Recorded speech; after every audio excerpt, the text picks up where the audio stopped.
তিন ধরনের ঘরে আপনার মেয়েকে বিয়ে দিবেন না, তাহলে কিন্তু আপনার মেয়ে কখনো সুখে থাকতে পারবে না। আপনার মেয়ের জীবনে মুসিবত চলে আসবে, বিপদ চলে আসবে। এটা আমার কথা নয়।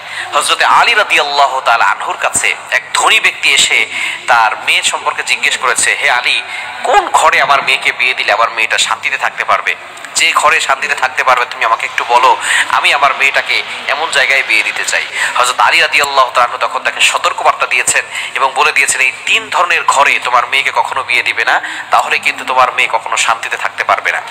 নাম্বার ওয়ান, এক নাম্বার হচ্ছে যেই ঘরের সব সিদ্ধান্ত নারীদের উপরে, অর্থাৎ নারীরা যেটা বলে সেটাই শোনে, ওই ঘরে কখনো আপনার মেয়েকে বিয়ে দিবেন না।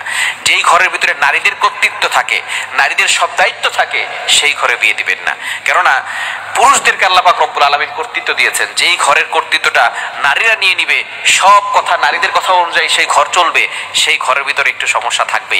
কেননা একজন নারী আরেকজন নারীকে দেখতে পারে না, একজন নারী আর একজন নারী দেখতে পারে না। বর্তমানে আলহামদুলিল্লাহ ভালো হয়েছে। এখন বর্তমানে আবার অনেক জায়গায় এমন হয়েছে, জাহিলি যুগের থেকেও খারাপ হয়ে গেছে। দেখবেন একটা মায়ের যদি প্রথমে একটা মেয়ে সন্তান হয়েছে, তাকেও কিন্তু ভালোবাসে যে আল্লাহ দিছে আলহামদুলিল্লাহ, কিন্তু পরে যদি একটা ছেলে সন্তান হয়, তাহলে দেখবেন মেয়ের থেকে ছেলেটাকে বেশি ভালোবাসে, ছেলেটাকে বেশি বেশি কোলে করে রাখে, ছেলেটাকে সবসময় আদর করে। হ্যাঁ, ছোট ঠিক আছে, কিন্তু তারপরও মেয়েটাকেও তো করতে হবে, ভালোবাসতে হবে। কিন্তু দেখা যাচ্ছে মায়েদের ছেলেদের প্রতি টান বেশি, আর বাবাদের মেয়েদের প্রতি টান বেশি। আবার অনেক সময় কিছু বাবা এমন আছে, মেয়ে বারবার হলে বলে আমার একটা ছেলে লাগবে, তুমি শুধু বারবার মেয়ে জন্ম দিচ্ছ কেন? জন্ম দেওয়ার মালিক এবং মেয়ে সন্তান এবং ছেলে সন্তান দেওয়ার মালিক কে? আল্লাহ। এজন্য অবশ্যই এই বিষয়গুলো আমাদেরকে স্মরণ রাখতে হবে। এই জন্য যেখানে একজন মা তার একটা ছেলে সন্তান এবং একটা মেয়ে সন্তান হলে সেই মাটা ছেলে সন্তানকে বেশি ভালোবাসে, মেয়ে সন্তানকে কম ভালোবাসে, এই মাই যদি এখানে বৈষম্য তৈরি করে, সেই মেয়েটা যখন অন্য ঘরে যাবে, সেই ঘরে কিভাবে সেখানে সম্মান পাবে বলেন? এজন্য অবশ্যই যেই ঘরের ভিতরে নারীদের কর্তৃত্ব বেশি, নারীরা সব সিদ্ধান্ত নেয়, ওই ঘরে কখনো আপনার মেয়েকে বিয়ে দিবেন না। নাম্বার টু, দ্বিতীয় নাম্বার হচ্ছে যেই ঘরে নারীদেরকে কোনো সম্মান করা হয় না, নারীদেরকে রেসপেক্ট করা হয় না। কিছু কিছু সংসার এমন রয়েছে, কিছু কিছু পরিবার এমন রয়েছে যেখানে নারীদেরকে কোনো সম্মানই দেওয়া হয় না। তার নারীদেরকে যেভাবে বাজেভাবে ব্যবহার করা হয়, তারা মনে করে নারীরা কোনো সম্মানের পাত্রই নয়। অথচ আল্লাহ পাক রব্বুল আলামিন নারীদেরকে বেশি সম্মান দিয়েছেন। কোনো বাবার পায়ের নিচে সন্তানের জান্নাত নয়, মায়ের পায়ের নিচে হচ্ছে সন্তানের বেহেশত। সুতরাং মায়ের পায়ের নিচে সন্তানের বেহেশত। শুধু তাই নয়, নবীজি সাল্লাল্লাহু আলাইহি ওয়াসাল্লাম আরো সম্মান কিভাবে বাড়িয়েছেন একটু দেখেন।